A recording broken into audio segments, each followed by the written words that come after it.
The Gag Games. You know, the nonsensical, wonky, physics-based masterpieces of modern gaming. These are most regularly created by independent developers, sold in pre-release stages, and then played by the likes of PewDiePie and Markiplier, making them instant successes.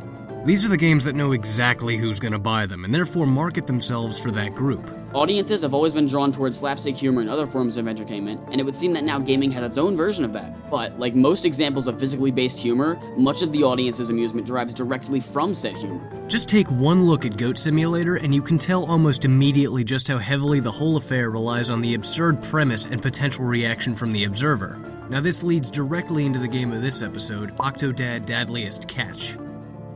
Octodad might just be the pinnacle of the aforementioned slapstick in gaming. The player characters move manually in every respect. All 4 limbs, or 8 if we're really counting, are moved individually. This means that anytime it's required to climb a pile of boxes or grab a piece of fruit, it's on the player to navigate our lovable cephalopod father's tentacles into the depths of whatever may lie ahead. This creates, as it should, very unique scenarios for almost every task in the game. There are 11 different levels in Octodad Dadliest Catch, and each one manages to utilize Octodad's powers in various ways. The ability to create such varied architecture in a game that purposely hinders the player character's mobility is highly impressive when you think about how each objective has to fit just right with the game's feel for it to work.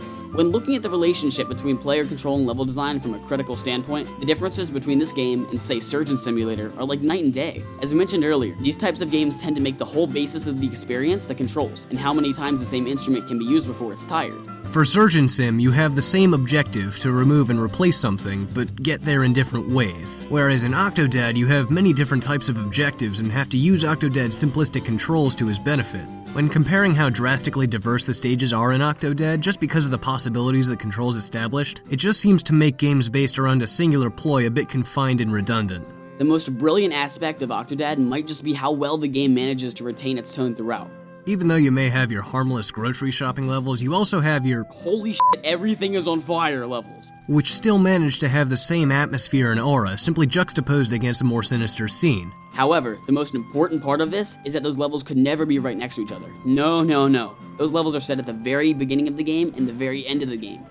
It could be easy to say, player gets better at game, therefore requires more challenge to test abilities. But that wouldn't do Octodad justice. If you've been paying close attention to the footage, you'd have noticed that very frequently Octodad switches up its playstyle.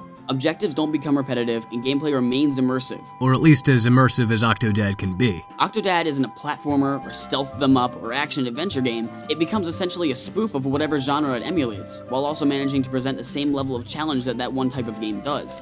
Without getting too sidetracked, it's crucial to realize that Octodad Dadliest Catch is a cohesive package that presents itself about as well as this breed of game could, in terms of its story, graphics, and gameplay. The game creates an odd dynamic that I haven't seen before, where it essentially parodies a game, somehow becomes a functional product of that genre, yet doesn't leave its own gameplay mechanics behind in the process. This isn't Metal Gear Tentacles or Super Octopus 64, it's Octodad trying to make his way through whatever it takes to remain unseen as a sea dweller. The charm doesn't wear off, but it doesn't push itself at you non-stop like, look, it's funny to move his legs! Moderation is key with experiments like this, and Octodad successfully presents itself as not just a joke game, but a real game that should be given more thought than a simple chuckle at an octopus man in a suit. Accessible to anyone, enjoyed by mostly everyone, this feat is one that produces not a genre of its own, but possibly turns itself into a character, one that has a strong backbone in all ways that a game should, as well as an underlying personality to nearly everything the game consists of.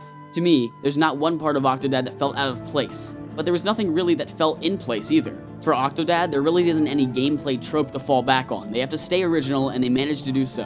Octodad can be found for $15 on PC, Mac, and Linux, and PS4, soon for the PS Vita as well. Thank you so much for watching this video, it means a bunch. If you liked it, make sure to check out some of our other videos. You can find my channel Westerly right here, and you can click over there for Load Save's video on Proteus.